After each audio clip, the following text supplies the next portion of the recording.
All right, let's get to some. You want to talk to a guest? Yeah, bring him in. All right, let's get to a guest. View from the other bench. And View from the Other Bench is presented by Waterworks Pools and Spas. View from our bench. Yeah, View from our bench this time.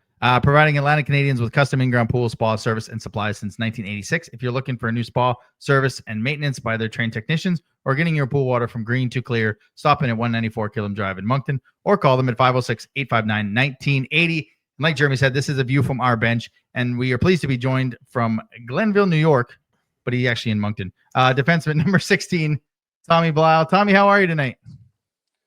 Hi, I'm good. How are you? Cool. Oh, I'm not a fan of the snow, but I knew it was coming. But other than that, I'm doing all right. Yeah, I'm no stranger to snow from upstate New York, so pretty used to it. We've seen those Buffalo snowstorms can be quite extravagant. Yeah. So. Oh yeah, they're pretty bad. Yeah. I guess just a month into your first season in the queue. I guess just your thoughts on how you've adapted to the major junior game. If there's anything that surprised you in terms of speed or anything like that, or just kind of how you're adapting to the league. Yeah, I know. It's super fast league. Definitely, really fun to play in overall, and I'm loving the boys, everything so far, and loving the workouts, practices, super intense with GMAC and the vets. So they're taking me in. I feel like one of the boys already. So yeah. Yeah, we heard those practices are pretty intense. No wasted minutes. Yeah, you weren't around for this, but we heard stories of his the first time he stepped on the ice at the Avenir last season for day one in training camp, how intense it was. So glad to know he's still he's still living up to it. Yeah, no surprises there. Yeah. No, I'd like to kind of ask you about your experience at the league prospects game in Sherbrooke. How was that for you? And what did it mean for you to be invited to that game? Even though you were only in the league at that point for let's say 10 games. It was a big honor playing in that game and getting invited. Super big deal for my hockey career, definitely. And it was really fun to play in front of a lot of scouts. We got to meet a lot of boys, play at the highest level I've ever played at. So, and it was really nice playing for GMAC again there, because I knew, we knew the practice plan pretty well. Me and the other Moncton boys that played, Ryan and Jacoby. So, I think we were pretty. It was a pretty successful weekend there. Yeah. When I watch you, and I don't want to, make you blush or anything, but you remind me of former Wildcat Jordan Spence. I don't know if you've heard that before. And as well, like NHL wise, Cale Makar, and like your ability to jump into plays. I just go back to last game in Halifax, a 3-on-1, you break it up, you fall, you chip the puck, and you're gone on a breakaway. Like, just has that always been a part of your game? And how much of a green light do you have as opposed to how much when you get to the bench, they're like, dude, no. How much of a push and pull is it? Like, how much of a green light do you have with the skill you have? Yeah, I think skating is a pretty big component of my game for sure, definitely. And yeah, I mean, sometimes I can do it a little too much. Coaches sometimes get a little frustrated with me, but growing up, I practiced with this guy named Dave Randall. He works with a lot of players locally near Albany, New York, and around that area. And that's I grew up playing there a lot, working on my skating skills, and in that Halley game, it would have been nice to bury that breakaway, but I was able to stay on my feet. Luckily I didn't fall right on my face, but I created some separation there. It would have been nice to put in the net, but we got the job done. So yeah. Pretty happy. I don't know if you saw it, but you were probably too busy skating up ice. But if you look at the Wildcats bench, you can see Jacoby just banging on the boards, hoping seeing you on a breakaway. So, yeah, like you say, being from New York, I have to assume you had probably some options to play closer to home this year. Like maybe I know you played with a few games with Dubuque last year, so you probably had that chance to go back there this season. What ultimately, made you decide to sign with Moncton? I mean, just a combination of, the coaching staff. I got to know the guys coming up here in July, last summer, and the facilities there just unreal for a juniors team. I mean, they're professional, really. Um, I got to learn. I met GMAC. We went on a nice ride to PEI. He shared a lot of stories with me, and it was really nice getting to know him there.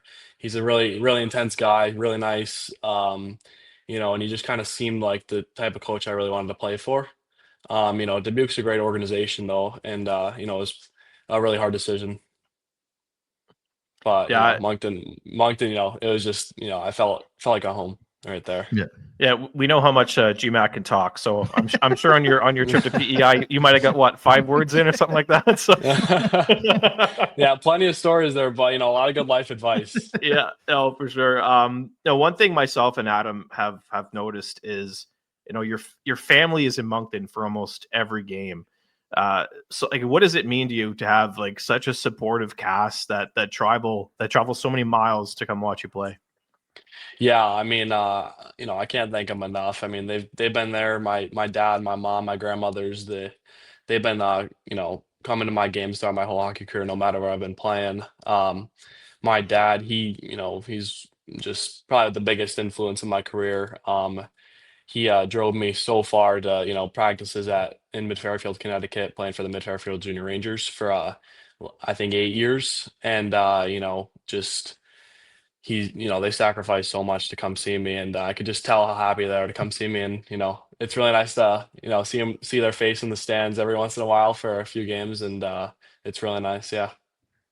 Yeah, we got asked. I think the one time we tried to have you on the post game and didn't have the microphone, your mom was like, are you interviewing Tommy? Are you going to interview him Sam? I was like, nah, I forgot the mic. We'll do next game. Oh, okay. And then I completely forgot to tell her we were going to have you on this show, so she'll probably be pretty excited to find that out. Obviously, you've had some goals away from the Avenir Center. You haven't quite lit the lamp at home yet. Do you have a celly ready to go, or are you just kind of the wing it guy? There's a few cellies that are in style right now. The 6-7 celly, of course, and for OT maybe the heartbreaker, but it kind of depends on the game situation. But I have some go-tos, but that's a surprise for later.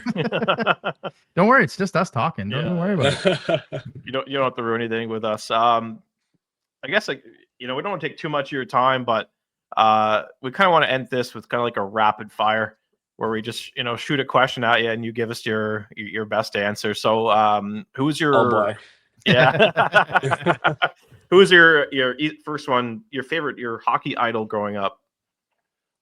Rick Nash, believe it or not. He's not a guy that has my like body or like game style or even position, but I took a liking to him growing up, and I wore 61 for like a lot of my youth career. And then once I switched to defenseman, Adam Fox was one of them for sure, and Cal McCarr and Quinn Hughes. I mean, obviously they're out of this world with their talent and everything, and I try to embody some of that in my game. So is that why you're 16? 16?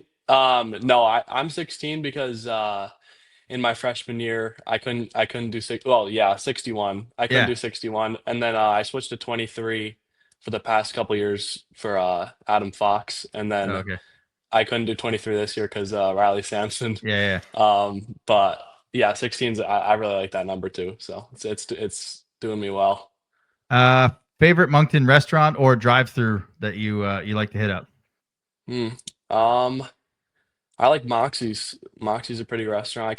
I went there with on my tour with the McDougal's, and I also went there with my girlfriend. She came out. So I've had some pretty good experiences there. Nice. Favorite Christmas movie? Home Alone, definitely. Yeah, love it. That's on our list too. Yeah. Favorite activity to pass the time on the road trips? Oh, that's a good question. I've had a lot of good experiences. Probably listening to some audiobooks. I like to listen to some mindset books, Ben Bergeron, Boys in the Boat. That's a good one. And also listen to some music, of course, some pop, some rock, some country. Throw on a podcast. Yeah. Oh yeah, and you guys too, of course. Shameless plug there. Yeah. What's your playlist? Like, what are you listening to? A lot of country, definitely. I mean, like I said before, pop rock, country. I love, Luke Combs and those guys, and just kind of cruising down the highway, listening to that type of stuff. Yeah, rock mostly before games, but country usually. And finally, final one for you. Teammate that's most likely to be a prankster or pull a good prank. Oh boy, we got a couple here. I'd say Rudy Guimond. Yeah. I don't envision that at all. That's probably why. Yeah. That's probably why. I was thinking Sammy. Yeah. Yeah, that's another one right there. Yeah, definitely. Some of the vets for sure. Perfect, man. Well, again, we don't want to take too much of your time on a game week. So again, thanks for doing this, and thanks for choosing Moncton, man. We really appreciate you taking the time though, Tommy, and good luck this season. Hopefully tonight you can get your goal against Sherbrooke. We can see that Selly. Yeah, hopefully. Yeah, you'll see. Thanks, All Tommy. right, thank you so much. Thanks.